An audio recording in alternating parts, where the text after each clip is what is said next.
নমস্কার বন্ধুরা, কবিতা কিচেনে আপনাদের সবাই স্বাগত।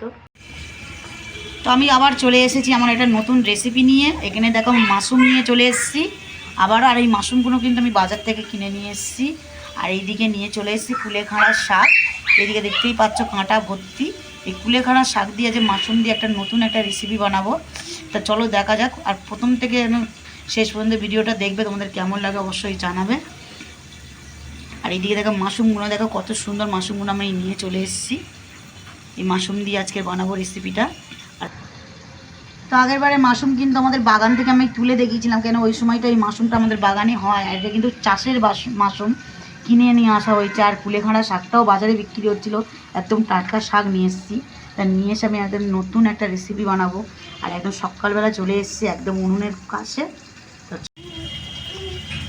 এই দিয়ে দেখো মাশরুম নিয়ে নিয়েছি। আর এইদিকে আমি একটা পাত্রের মধ্যে গরম জল নিয়ে নিয়েছি, একদম ছাড়িয়ে নেব। ছাড়িয়ে নিয়ে মাশরুমগুলো আমি জলের মধ্যে দিয়ে দেবো। আর এইগুলো চাষের মাশরুম, একদমই এর ওপরের খোসাটা ফেলে দেবো।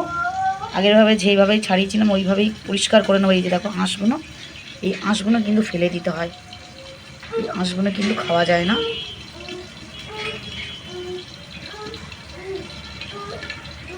এই যে ছাড়ানো হয়ে গেল।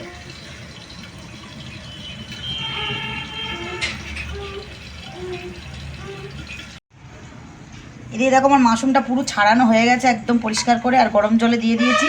আর এইদিকে শাকটাও আমার পুরো বাছা হয়ে গেছে, শাকটাকে আবার কুচি কুচি করে নেব। আর এইদিকে দেখো আমি কিন্তু ডোগাগুলোও নিয়ে নিয়েছি। এই ডোগাগুলো কিন্তু খেতে কিন্তু ভীষণ ভালো লাগে, কোনো তিটকুটি লাগে না। তো এইটাকে পুরো কুচিয়ে ভালো করে ধুয়ে নিয়ে চলে আসবো।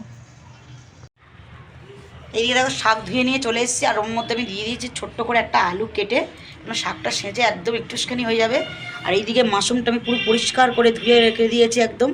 আর এদিকে একটা পেঁয়াজ আমি নিয়ে নিয়েছি গোটা জিরে, শুকনো লঙ্কা, এখানে রয়েছে কাঁচা লঙ্কা চেরা, রসুন বাটা, আদা জিরে বাটা। তা চলো এদিকে কড়াতে দেখো আমি তেল দিয়ে দিয়েছি। আর এই রান্নাটা কিন্তু পুরো সাদা তেলে করবো আমার। তেলটাও গরম হয়ে গেছে, ফোড়নে দিয়ে দেবো শুকনো লঙ্কা আর জিরে, দিয়ে দেবো রসুন,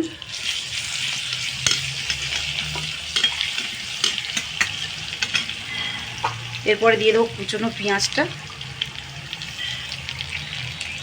একটু ভাজা ভাজা করে নেব।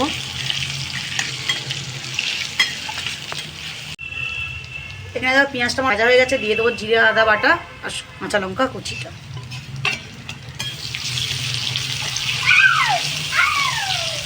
মশলাটা ভালো করে কষিয়ে নেব আমি।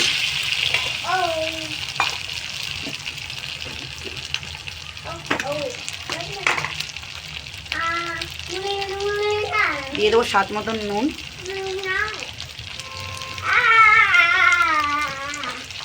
হলুদ গুঁড়ো।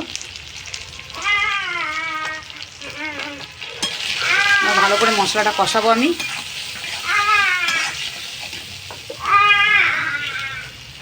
সামান্য একটু জল দিয়ে দেবো যাতে না মশলাটা পুড়ে যায়।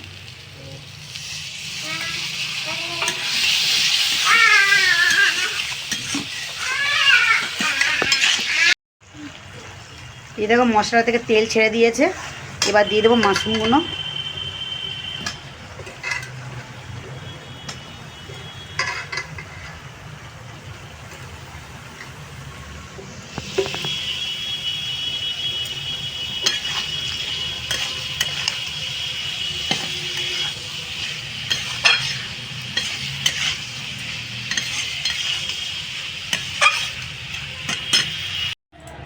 এই দিয়ে দেখো মাশরুমটা আমার একদম নরম হয়ে গেছে। এরপরে আমি শাকটা দিয়ে দেবো।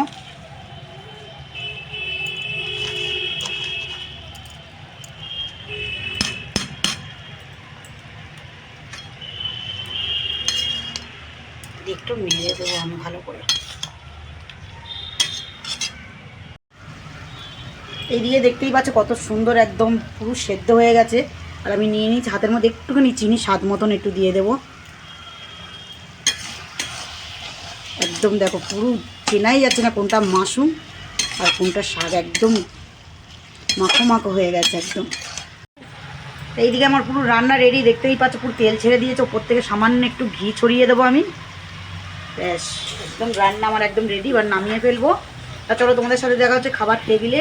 আর ভিডিওটি ভালো লাগলে অবশ্যই চ্যানেলটাকে সাবস্ক্রাইব করবে, ভিডিওটি লাইক করবেন, কমেন্ট করবেন, অনেক অনেক করে শেয়ার করবেন। আর যারা এখন আমার ভিডিওটি সাবস্ক্রাইব করেননি অবশ্যই চ্যানেলটা সাবস্ক্রাইব করে আমার পাশে থাকবে।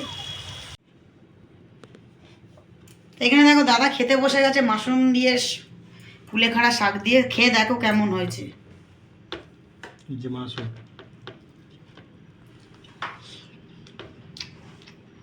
খুব সুন্দর, দারুণ, হেভি টেস্টি। তো চলো তোমাদের সাথে দেখা হচ্ছে পরের ভিডিও নিয়ে।